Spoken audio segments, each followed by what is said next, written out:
नमस्कार फ्रेंड्स, आज की वीडियो में आपका स्वागत है।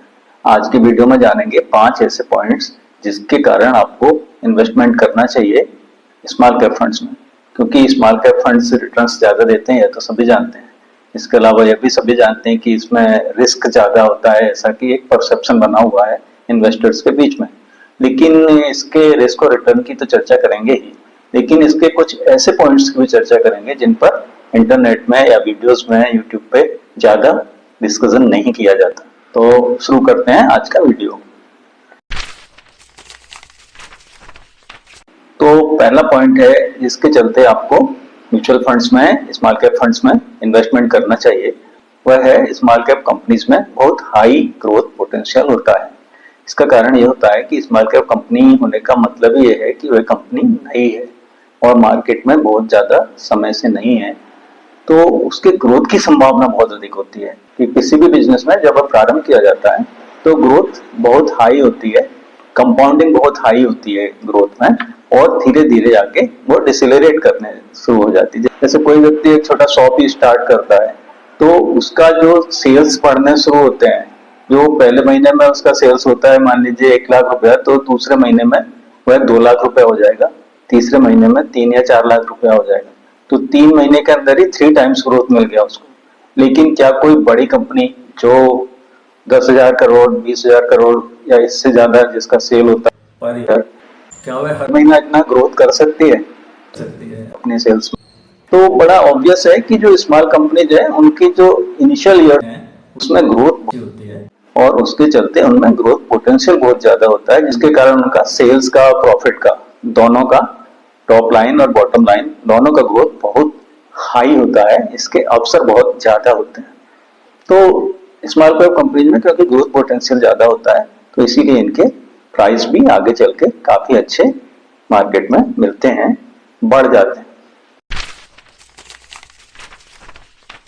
अब दूसरा बड़ा कारण जिसके चलते आपको म्यूचुअल फंड्स में, स्मॉल कैप फंड्स में इन्वेस्टमेंट करना चाहिए, अगर पूरा आप अपना इन्वेस्टमेंट नहीं भी डालना चाहते स्मॉल कैप फंड्स में, तब भी एक बड़ा हिस्सा आपको इन्वेस्ट करना चाहिए अपने टोटल साइज ऑफ इन्वेस्टमेंट का स्मॉल कैप फंड्स में। वो है इसके द्वारा जनरेटेड किए जाने वाले हाई रिटर्न्स। यह तो बड़ा ऑब्वियस है कि स्मॉल कैप फंड्स ज्यादा रिटर्न्स देते हैं, सभी लोग इस बात को जानते हैं, लेकिन कितना ज्यादा रिटर्न्स देते हैं और लॉन्ग टर्म में ये आपके इन्वेस्टमेंट के वैल्यू में कितना बड़ा फर्क डाल देता है। अभी देखिए, लॉन्ग टर्म के लिए इन्वेस्टमेंट की बात करें तो 10 ईयर ले लीजिए। अब 10 ईयर में अगर आप किसी फंड में इन्वेस्ट करते हैं, मान लीजिए लार्ज कैप फंड में इन्वेस्ट करते हैं, तो लार्ज कैप फंड्स का पिछले 10 इयर्स का कैटेगरी एवरेज है अराउंड 13%, जबकि स्मॉल कैप फंड्स का पिछले 10 इयर्स का कैटेगरी एवरेज है अराउंड 19%। अब यह अंतर है 6% का। अब 6% का जो डिफरेंस का, कंपाउंडिंग का कितना बड़ा अंतर डाल सकता है आपके रिटर्न्स पे, वह बड़ा सरप्राइजिंग है। अभी उदाहरण ले लेते हैं Nippon India small cap fund का। इस फंड की दोनों ही स्कीम, जो स्मॉल कैप और लार्ज कैप, दोनों इसी फंड की ली गई है और दोनों ही अपनी कैटेगरी के one of the best performance देने वाले फंड्स हैं। तो Nippon India large cap fund का जो 10 इयर्स का परफॉर्मेंस है वो है, इसका रिटर्न दिया है इसने अराउंड 15%। वहीं स्मॉल कैप में इसने रिटर्न दिया है अराउंड 23%। तो कैटेगरी एवरेज में जहां डिफरेंस 6% का था, यहाँ डिफरेंस 8% का है।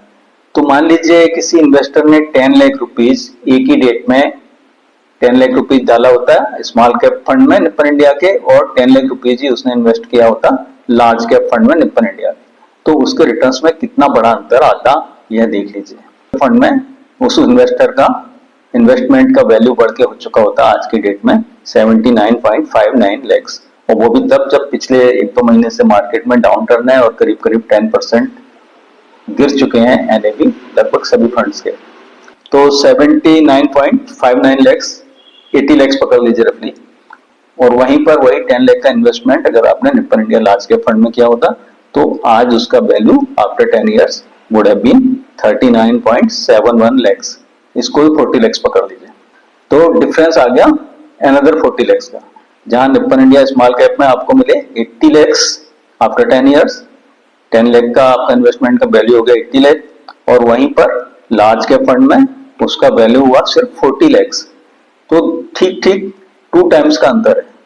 तो तो क्या आप इतना बड़ा अमाउंट, इतना बड़ा एडवांटेज सेक्रीफाइस करना चाहते हैं सिर्फ इस एक फॉल्स कंसेप्शन के कारण कि ये बहुत रिस्की होते हैं स्मॉल कैप फंड्स?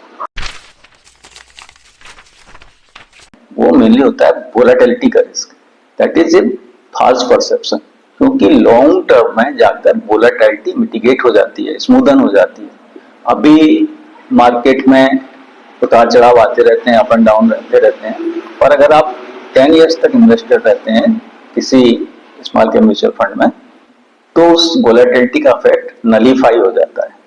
अभी आप देख लीजिए कि जो फंड्स हम डिस्कस कर रहे हैं, जो परफॉर्मेंस डिस्कस कर रहे हैं, इसमें कोरोना भी शामिल है, यूक्रेन वाला वार भी शामिल है, और अभी जो डाउन टर्न चल रहा है शेयर मार्केट में वह भी शामिल है।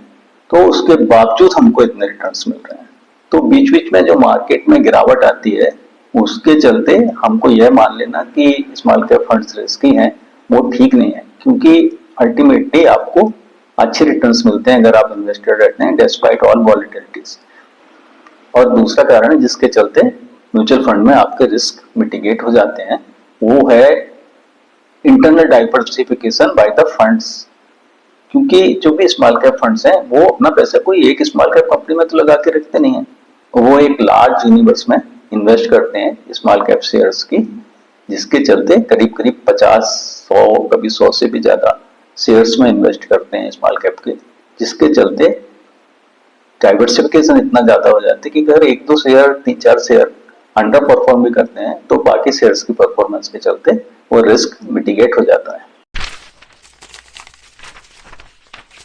चौथा कारण जिसके चलते स्मॉल कैप फंड्स में इन्वेस्टमेंट करना बहुत फेवरेबल, बहुत प्रॉफिटेबल हो सकता है, वह यह है कि स्मॉल कैप फंड्स बहुत ही अंडर वैल्यूड होते हैं, क्योंकि इसमें जो लार्ज इंस्टीट्यूशन है, FIIs हैं या DIIs हैं, वो इंस्टीट्यूशनल इन्वेस्टर्स इन कंपनीज में, स्मॉल कैप कंपनीज में इन्वेस्टमेंट नहीं करते हैं, जिसके चलते इनके ट्रू पोटेंशियल एक्सप्लॉइट नहीं हो पाते हैं। और जब इनके ट्रू पोटेंशियल एक्सप्लॉइट होते हैं और मार्केट उनको रियलाइज करता है, और फिर इनमें जो खरीदने के लिए स्पर्धा लगती है, जो खरीदने की होड़ लगती है, तो फिर इनमें बहुत ज्यादा विस्फोटक वृद्धि होती है इनके प्राइस में, और उसका बेनिफिट मिलता है स्मॉल कैप फंड्स को और उसके इन्वेस्टर्स को।